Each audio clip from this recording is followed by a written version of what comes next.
So, hello, Grace McLean, um, Oh, songwriter, artist, and actress based in New York. How are you doing today? I'm feeling wonderful, Ed. How are you? I'm very well. Great to be sat talking with you today. So, my first question for you is, how did the environment you grew up in influence you to make music? Oh, Um, sure. where was that?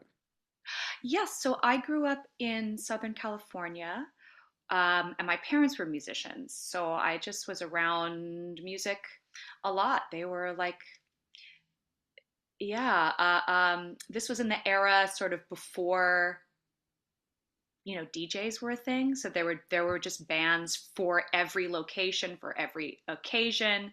And that was my parents. I know they were in their variety of bands. They were in like pop rock bands.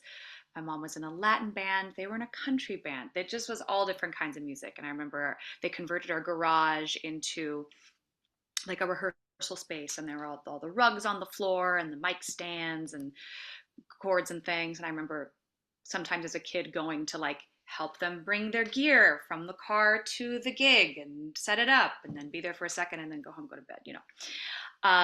Yeah, my mom was a singer. My dad played bass and also sang.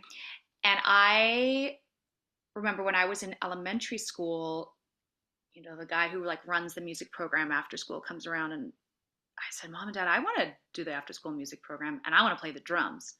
And they said, Well, we have a saxophone. So I learned to play the tenor saxophone when I was 7, which was like the size of me. Yeah, yeah. And it was my dad's from when he was in high school. He played sax for a while with in his brother's band when he was like in his 20s. And so yeah, it's just like in the family. And then I went to performing arts high school, and I was in the musical theater program, but I did not think of myself as a singer, I guess because like I didn't sound like the other musical theater people. So I was like, that's all right, I'll just be a serious actress.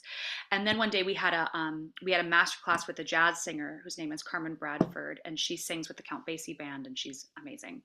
Um, and I remember our voice teacher was like, Grace, you can go last if we have time for you. And so I did, Hmm. and I sang Oh My Man or something like that. And Carmen was like, "Oh, why don't you come study with me?" So I, at 16, thought, "Oh, I guess maybe I am a singer." And I went to go take lessons with her up in Los Angeles. I was in Orange County, which is a little bit further south, but my mother would drive me up to Hmm. take these jazz voice lessons with Carmen. And that was really wild because it was just about just learning music, learning standards. Every week I had to bring in, a couple of different tunes, and she would never let me sing them the same way twice. I could do what's on the page first, and then it became about making it your own, improvising. Like I just learned it by having to do it. Hmm. um, and then when I went to college, I moved across the country to New York, and I continued taking voice lessons with Carmen's mother, who was also a jazz singer. Her name's Melba Joyce. And Melba wouldn't let me sing a song before I could first just speak the lyrics and basically like make her cry. Like, so this was about like storytelling. Hmm. Her thing was, you can't sing this song, you can't put on the language of music until you first really understand what it's about so you can access that language. Hmm. And those lessons I've really taken with me, in terms of storytelling, interpretation, and also personality and making things your own. Man, and did you stop playing the sax at that point, or were you playing? Oh yeah, I played the sax for a couple years when I was 7, and I stopped around when I was like 14, 15 when I went to the high school, and then I wanted to just focus more on singing. I still have that sax. In fact, a couple years ago, I got it all cleaned up because it's old and all the little pads are sort of rotted, and it was really hard to make some of the notes come out. But I have it now, and I've been saying for a while that I want to play with it. I want to sort of use it. I went to see this really great band. Do you know that this band, Gogol Bordello? Yes, yeah. Yeah. So there's a guy who's in that band, and I went to see his band called Hey Guy, and he was doing something so cool with bass saxes. as like both, as sort of like the rhythm section, Mm. like using them as bass but sort of percussive. And I just thought that was so cool, and I feel like there's something to be mined from that with the I can turn my saxophone into a drum kit somehow if I That sounds amazing. Yeah. figure it out. So And I wanted to ask you as well, but I used to play the drums. I don't really anymore. But I love the drums. I love like, rhythm. Um, I just love rhythm. yeah. Um, so you said, first of all, when you were, a child, like really young, you first wanted to play the drums. Did you ever fulfill that desire? Have you played the drums? um no, and I have a Christmas present of drum lessons that my husband got me, and I still have not cashed in on. But I will say I do think that I also love rhythm, and I think of music in that way. And so when I write music, even though I am not a drummer, as in like I hit things with the stick, I think that um, I'm still interested in making interesting percussive um, Mm. music. Yeah. Yeah, well I mean, we'll come on to your album in a while. But I was gonna say, like, who's your drummer on that album? Because Yeah. he is pretty damn He's good. so good. Yeah. He's his name is Hiroyuki Matsura, goes by Matsu. Mm. I've been working with him since 2009. He can do anything. Yeah. Initially, I think when we first started playing together in 2009, like I didn't even want a full drum kit. I wanted something really minimalist, so we just had a music cajon, which is, fine. I thought it was cute. But he can do whatever you ask him, like the polyrhythms that he's I don't know how it's happening. Um, but yeah, and also something that I love about Matsu, you can really hear him like wail on Albertine. It gets this like really sort of hard rock uh moment Oh, in like the last verse yeah. outro. But Yeah. also he has such interesting little toys. Mm. Like he's got these bowls, and he'll turn them upside down, and he'll play them like with chopsticks. He has a bunch of different um access points into, yeah, making sound, but maybe in slightly untraditional ways. So he's really fun to play with. Yeah, he sounds very talented for sure. Yeah. So who are your biggest influences, would you say? And is there anything that usually kind of inspires your music? Mm. Yeah. Well, I love those female singer-songwriters. I love Fiona Apple. I love that she continues to be so true to her weird, weird self. Her latest album that came out in the pandemic, Fetch the Bolt Cutters, just like reading a book of sonic poetry. I freaking loved it. I also love Tune Yards. I love what Meryl Garbus is doing, especially, she's using a looping station. I use a looping station, but I got into looping through Reggie Watts. Do you know who that is? He's a musician, but also a comedian. I've He heard of. is like the band leader on some late night comedy show now. But I was introduced to him in 2007 when I was at a theater festival, and he was working with a playwright on something. And I Mm. just saw these like little YouTube videos of things he was making. And I said, oh, I'm not super skilled at playing any instruments, right? But I know how to use my voice. So I got to figure out how to do that. So when eventually I bought a looping station, I just Googled what kind of looping station does Reggie Watts use. And then I bought that kind. Yeah. And I've met other vocal loopers since then, who that's not the most common model, but there's uh, Boss seems to be they make a couple of different models that people use, and like Kimbra uses TC Helicon, which has different capabilities. It has this harmonizer, which is cool. And but I taught myself on the electroharmonics, so that's where I stay. Yeah. Um, but yeah, Meryl Garbus, Caroline Shaw, and what she's doing with Roomful of Teeth. Do you know this band? No, I don't. Yeah. Oh, highly recommend. So she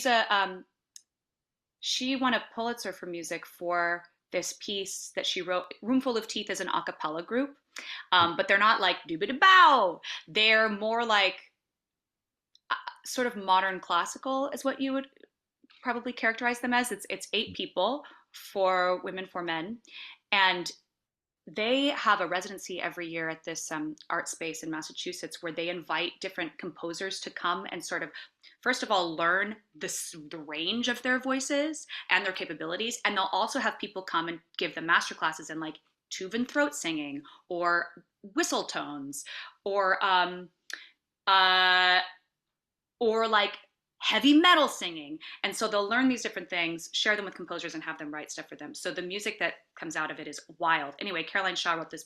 I'm going to shout it out. It's called Partita for 8 Voices. It's a couple years old, this album, but I highly recommend it. It will blow your mind in terms of what the human voice can do and what it can do together, and what sort of choral music can be.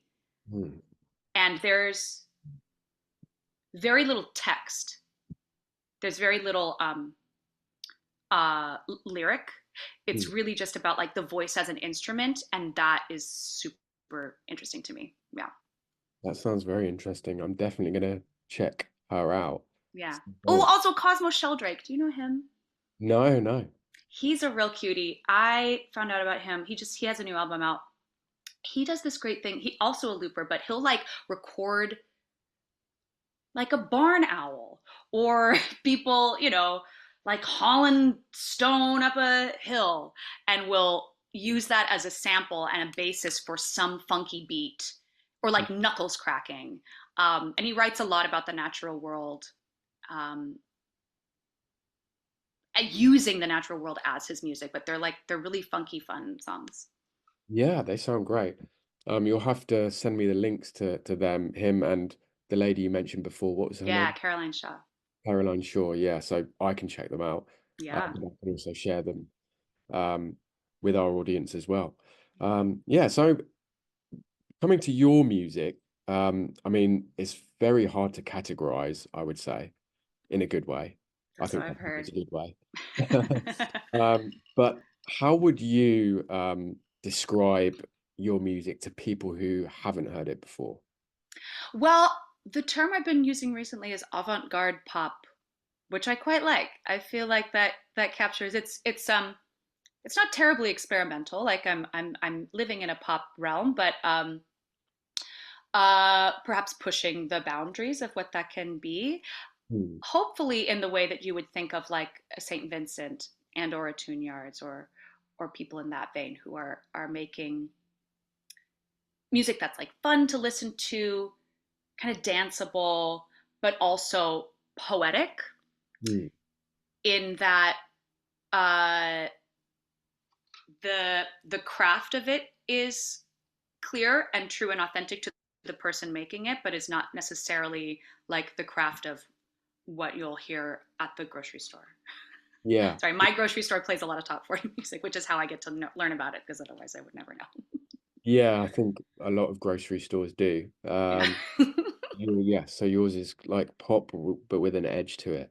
I would Yeah. agree with that actually, having listened, you know, last week and yesterday Mm-hmm. to your music and your new album. So going back to your kind of former years when you were getting into music, were you playing in California? Were you writing or playing in California, or did it only start when you got to New York? It really only started when I got to New York. In California, I thought of myself as a very serious actor. I thought I was only ever going to interpret other people's work. And then when I came to New York, I went to school at NYU, and it was really working with the experimental theater wing that's there, which has a big emphasis on making your own work.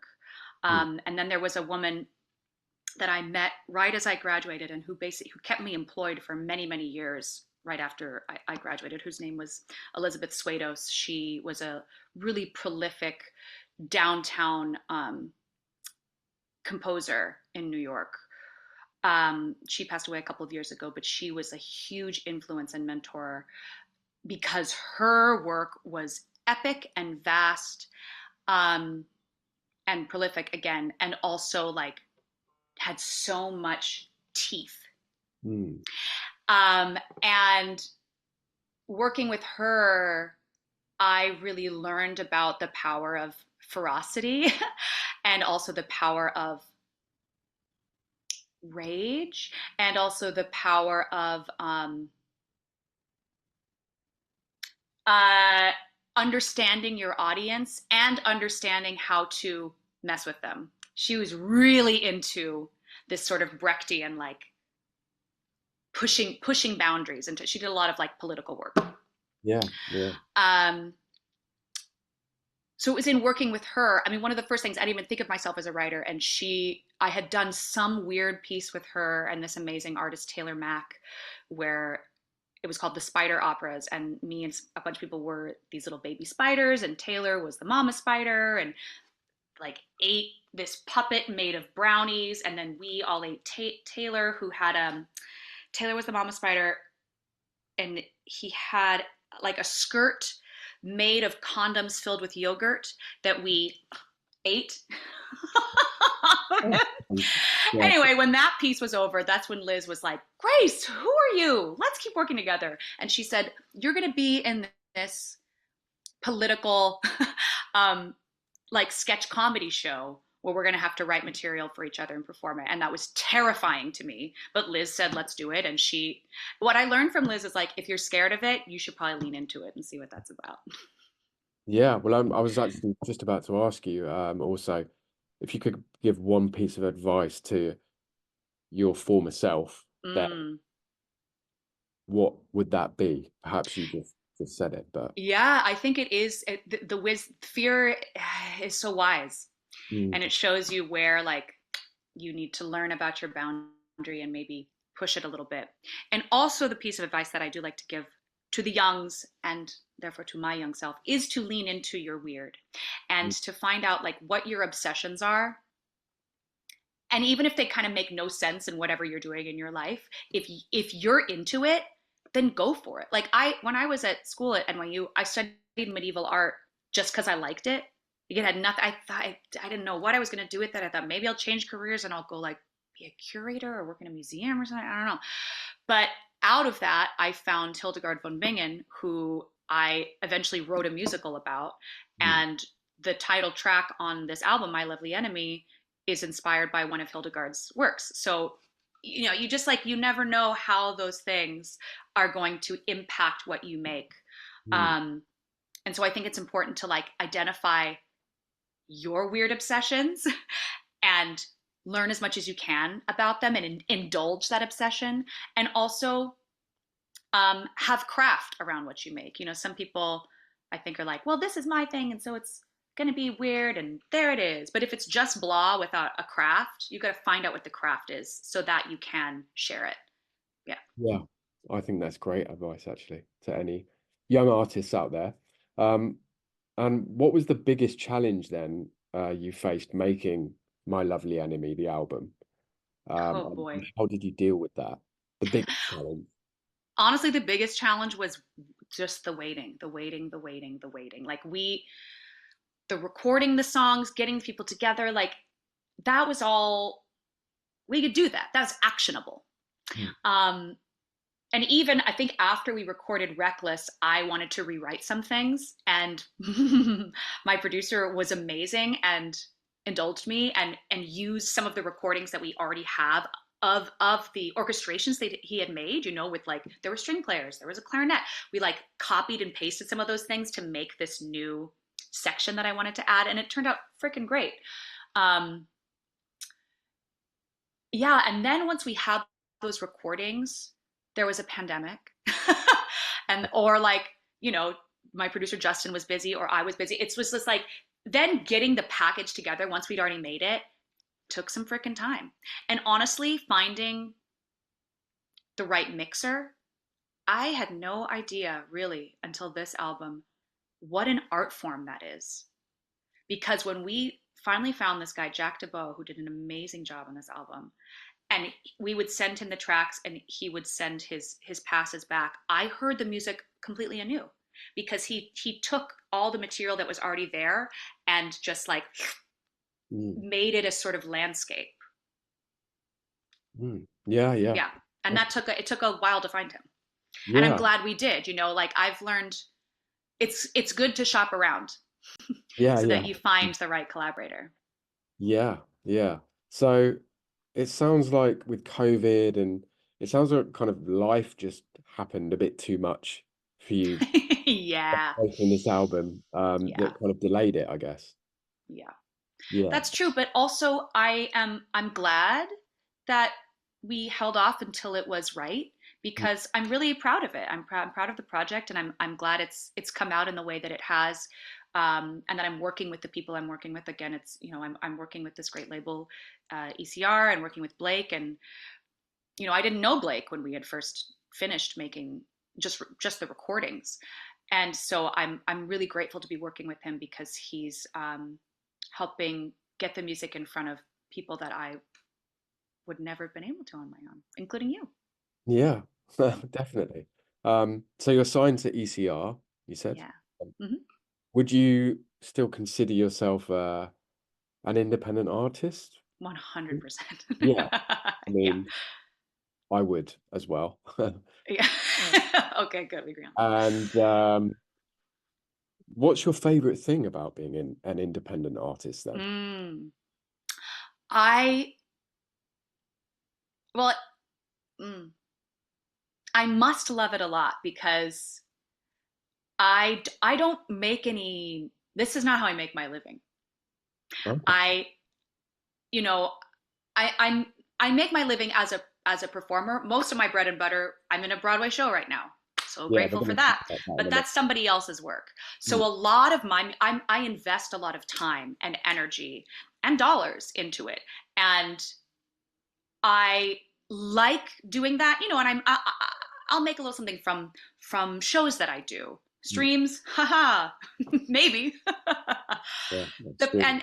and performance is really where it comes from, Mm, um, but those performance opportunities come because of people being able to hear the music. So I'm hopeful that there's more of that, but this my music is a long-term investment that mm, I am happy to continue to make because it's a place for me to have my own crafted creative outlet. mm, And I consider myself an independent artist because no one at that label was really telling me what to write or how to write it or how to do it. mm. I came with my ideas that I have worked on with my collaborators, and we collaborated together to get the finished product. But I do feel like I'm making the creative decisions, Yeah. and I'm grateful for that. Again, like even if nobody was listening to it or if it was just like just my family, that would be cool. But uh, it's like something that I have to do. It's Mm, something that there's like an itch that has to be scratched, so I'm gonna scratch it. And if we want to call it avant-garde pop, that's cool. It's not for everybody, um, but if that label avant-garde pop gets it in front of some people who need to hear that kind of off-kilter thing, I'm so happy to be somebody who provides that for them. Because like as I said, like the people that I listen to, not everybody know. You don't know Cosmo Sheldrake or Caroline Shaw or these mm, people, but my God, I'm so glad I found those people because they really did something for me, and they like shimmer in a part of my brain and my heart that I need. And mm. so yeah, I feel really proud, and excited to be able to create something that hopefully will like shimmer in somebody else's brain and heart Yeah, that yeah. needs something Oh, that's not grocery store music. yeah. No, I mean, I would be very surprised if that wasn't happening already. So I would say that you've probably achieved that. Definitely. And yeah, so just scratching that creative itch that you have within you to create something, write something yourself. That's Yeah, that's kind of the biggest benefit to you then. absolutely. Can you talk us through how you wrote um Everybody Loves song from your latest album? And can you Yeah. tell us like uh favorite lyric from that song or a lyric a lyric that means kind of the most to you from that song and Mm, explain what it means to us. yeah. I wrote Everybody Loves after I got dumped. Right. And I at first was like, what? I was so mad. Well, because I thought we were going to break up, a couple months before when he moved out of town. And I was like, well, this is probably over. And then he said no. And then we tried it for a couple months. And then he said, yeah, it's not where. I was like, man, I told you. I was just mad.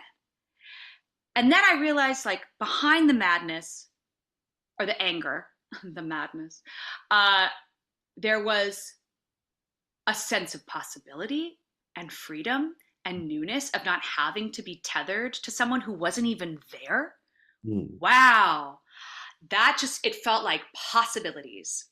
And a lot of that song, I think, got written in a series of voice memos on the way from the subway stop to the place I lived in Brooklyn at the time, which was at the southern edge of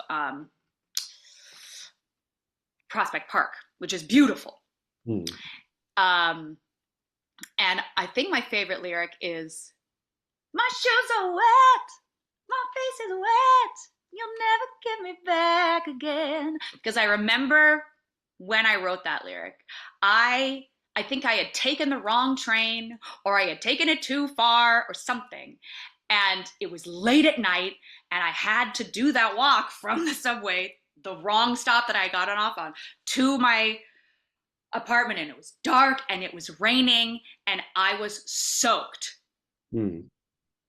And I remember it was the feelings of like, oh my God, I'm so uncomfortable right now. My shoes are soaking wet. My whole body, like I'm not even at my house. I'm in the middle of this dark night. And also I feel like, fuck you, this is better. I like felt all of those things at the moment. Like I felt it was these conflicting things of like, this moment feels uncomfortable. Mm. And also I'm alone, and also I'm so glad to be alone. Right. Yeah. I get it. I get it. Yeah. And so I remember on that walk home, I was just like, I sang that into my phone. Made it into the song. That was the song. Perhaps this is about the same person, but I just want to kind of clarify. Who is the enemy in the flagship song off the album, My Love? Is it? Yes. Oh, no, no, no, no, no, no. Very different. So this is the one that is inspired by the Hildegard. So this is inspired by some work that Hildegard wrote about her favorite saint, Saint Ursula. She's got a lot of liturgical music and sort of poetry for Saint Ursula. Saint Ursula's poem or her story is basically that she was engaged to a king, and she said, no, I'm not going to do that. I want to get married to Christ. So I'm going to go on a pilgrimage with 10,000 of my virgin friends. And so they all went to the Holy Land, and the Huns were there, and the Huns killed them. And that's the end of the story, because that's all that happens. But there's something, to be a martyr is like so sexy to these medieval minds, because especially as a woman, you are betrothed, you're engaged to Jesus, and you don't get to meet your bridegroom until you die. And if someone kills you, thank you so much. Now I get to have my union with the divine.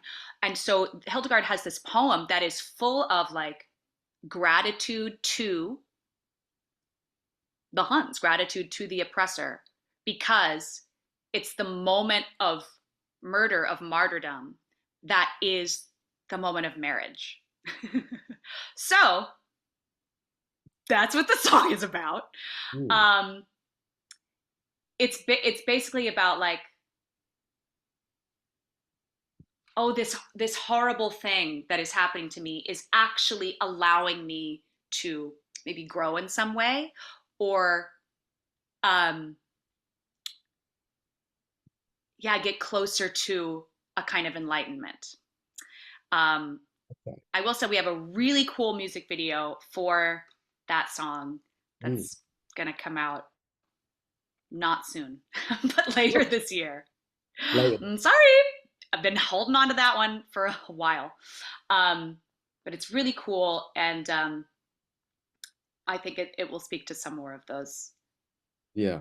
answer some more of this question. But yeah, so the inspiration for that song really is a piece of text that Hildegard wrote about Ursula and the Huns and the devil and Jesus. Okay, interesting. So it's really about, turning your enemies into something positive, I guess, Yeah, rather than just someone who screws you over. that's Um, right. trying to make it positive as well. Yeah. Yeah, that's great. Yeah, that's very interesting. Um, and I saw from your social media that you played the late President Woodrow Wilson, right, in the Suffs musical. Yes, I do. And how was it playing Woodrow? How was that? Well, it's really fun. It's Mm, fun to be the villain. yeah, Yeah, I've been working on this part for about 7 years, and still still, doing it. We're still running. Yeah, well, it's to our book writer and the not just the book, she wrote the music, she wrote everything. Shayna, she's been working on this musical for 10 years. Takes a long time to get to Broadway. Yeah, it's fun. It's fun playing the villain, uh, especially a man in the context of a show about women's rights, mm, because it's just I get to step into a worldview that is not familiar to me, but mm, that is, I just imagine someone who's supremely confident and expects respect and deference wherever he goes without having to earn it, just expects it. mm. Um, and who also assumes that everyone loves him. He just thinks he's an awesome guy.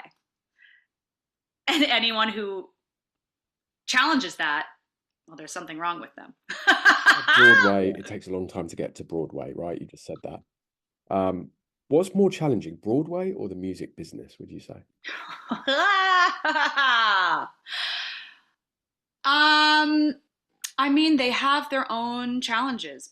Broadway is tough because it's so limited.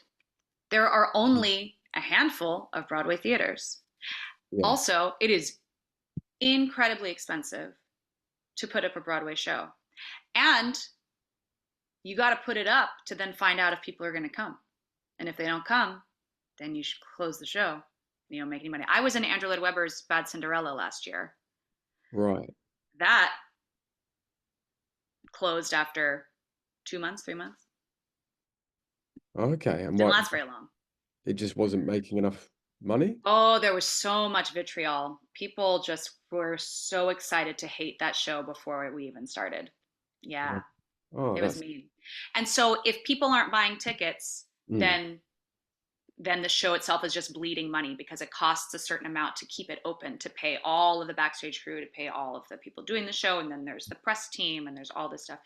Um, yeah, it's just, Broadway theater is a scary place to be. It's a real gamble. But yeah. Suffs is doing really well.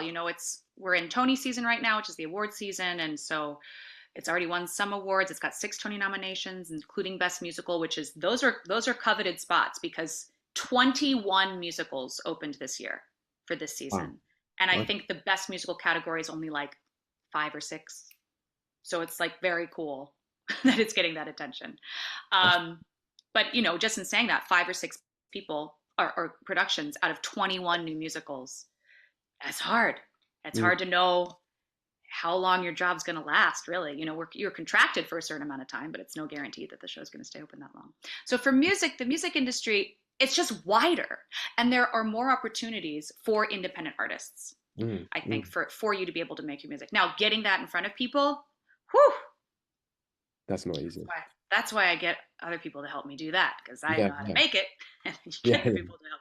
And then it's still like, hopefully it finds an audience. It's all about finding an audience. yeah, But yeah, I do think that in the music world, with streaming, as terrible as it is for artists in terms of like monetizing anything, mm, it is like a pretty democratic way about getting stuff in front of people, and also like you can listen on your own time, whereas Broadway, you've got to go as an audience member to show up and sit in this seat for this amount of time for this much money, and that's a really cool experience. But it, Mm. again, it's like it's so exclusive. Yeah. Yeah. It's not easily accessible for the people making it or for the people who want to go see it. So in terms of current, you played Woodrow Wilson. In terms of current presidents, would you rather play Trump or Biden, would you say? Oh my lord. um I would rather play Hillary. Right. Because you More fun. like Hillary more, you relate to her more. Yeah, I think she's really fascinating. She's a producer on our show, so she's been around a bit, Oh, and okay.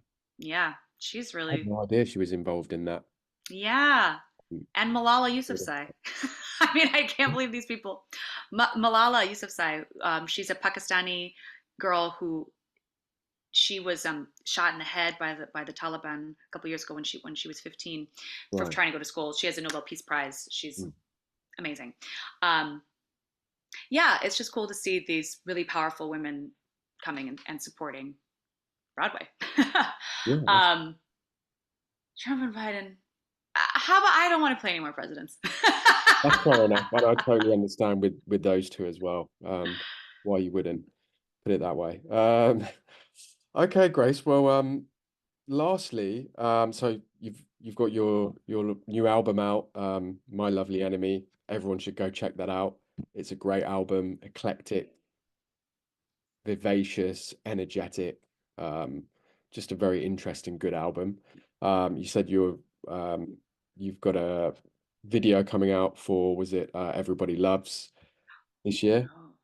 Oh no, I don't have a video for that one, but maybe I should try to make one. Which one did you have Um, a video for? Was it My Lovely Enemy? My Lovely Enemy, Yeah, but sorry. also Albertine has a video. Albertine. Okay, so Albertine, My Lovely Enemy, we've got And you video. never know. There could be more. I'll Yeah, let you know. yeah, definitely. I hope so. Um, do you have anything else planned for 2024? Lastly. So many things. Yeah. I'm playing I'm playing some shows of my own. I'm still doing stuffs, and I'm writing some music for theater. I've got a new show called Hag about a woman turning into a wolf, Wow. and we're doing a reading of that later this month, which I'm very excited about. I'm also I am in a production that I co-wrote with some wonderful people called Penelope. It's a one-woman show about Odysseus's wife, sort of waiting for him to return, and we've got we'll be doing that less than a month. Whew, I gotta practice at Joe's Pub on July 1st. Um, and then yeah, there's another show. It's an adaptation of this novel called A Short History of Women that the author Kate Walbert is adapting for the stage, and I've written music for that. We're doing a concert of that later in September, and then I'll sleep in the winter. Yeah. You've got a lot going on. A lot going on there. And very lastly, uh, do you have any goals, specific goals for the years ahead at all? Or the future? Oh, my biggest goal is that I just planted two um, Asian pear trees in my yard, and I Yeah. want to keep them alive long enough so Yeah. I can eat their fruit. Oh, that's great. That's a great goal Honestly. to have. I wish I had that goal. I'm just keeping a cactus alive at the moment. This tiny little thing here. But he's Oh my grown. gosh, he's Yeah. doing good. Yeah, he He's was doing really really good. small about a year ago. So Yeah, there you okay. go. Yeah. Congratulations. Great, thank you. So everyone go and check out Grace McLean, her music, her shows, everything if you haven't already. Very good stuff.